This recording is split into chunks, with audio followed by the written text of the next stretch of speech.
Using numbers to identify array elements is fine in many situations, particularly if the array is a simple collection of related values, like this array of flowers here. But it does have its limitations.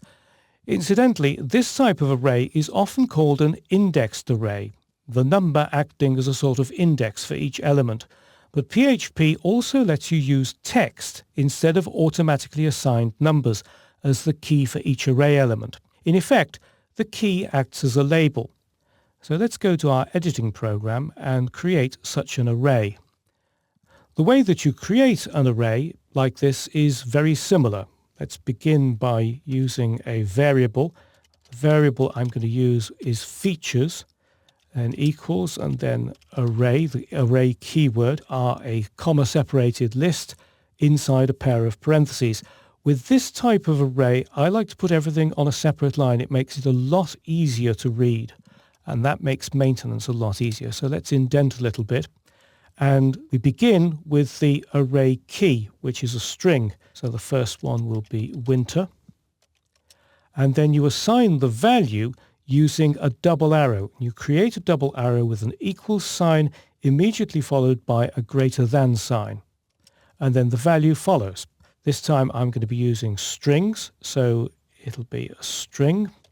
So beautiful arrangements for any occasion. Then once you've got to the end of it, it's a comma separated list, so a comma.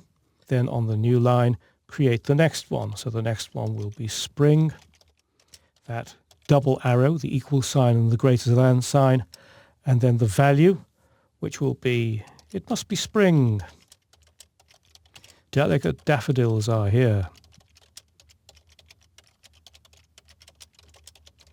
And a comma. Each one is separated by a comma. Then the next season, the next label will be summer. And this time I'm going to use a double quoted string because I'm going to be using apostrophes in the middle of it. That's the only reason I'm using double quotes here. So it'll be, it's summer. And we're in the pink. And one final one will be autumn. Summer's over. But our flowers are still a riot of colour. And then to finish it, we need the closing parenthesis. I like to put the closing parenthesis on a separate line, so it just makes the maintenance a lot easier. And then, of course, we need to have a semicolon at the end. Now, for some reason, I've got a syntax error there, and obviously the syntax error has been created because I've used a closing single quote there instead of a closing double quote.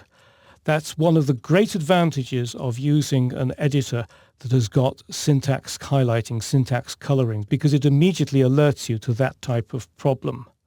So I've now got my new array. This type of array is called an associative array.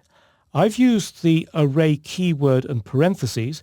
If you're using PHP 5.4 and later, and that's available on your remote server, you can replace the array keyword and the parentheses by a single bracket like that, a square bracket, and a closing square bracket like that.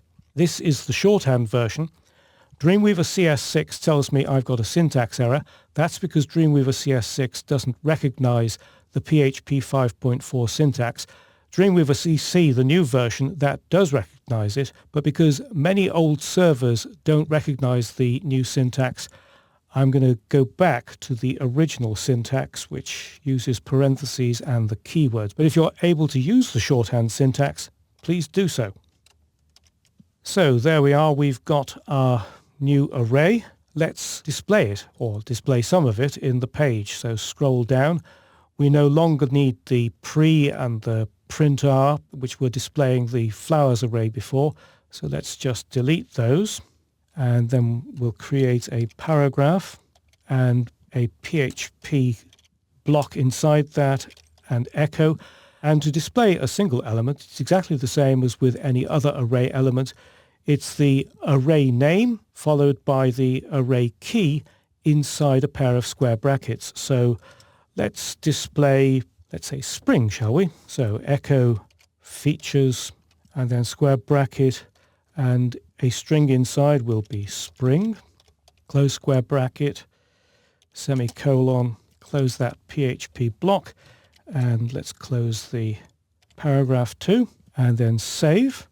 And if we go to the browser and reload that page, it's displaying the contents of that array element. It must be spring, delicate daffodils are here. This works fine. Echo is simply displaying the array element, but you have to be careful with this type of array element when using it inside a double-quoted string.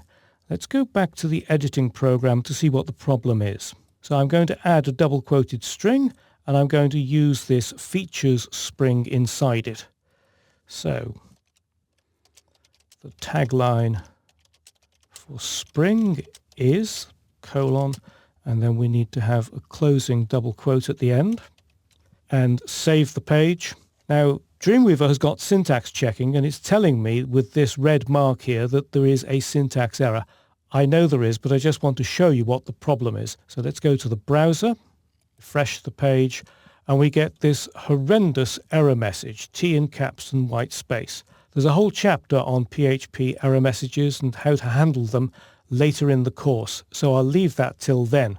Let's just go back to our editor, and the way that you get around this problem, if you want to use this type of array element in a double quoted string, what you need to do is to wrap the variable in a pair of curly braces. So a curly brace before the $sign and a closing curly brace after that closing square bracket.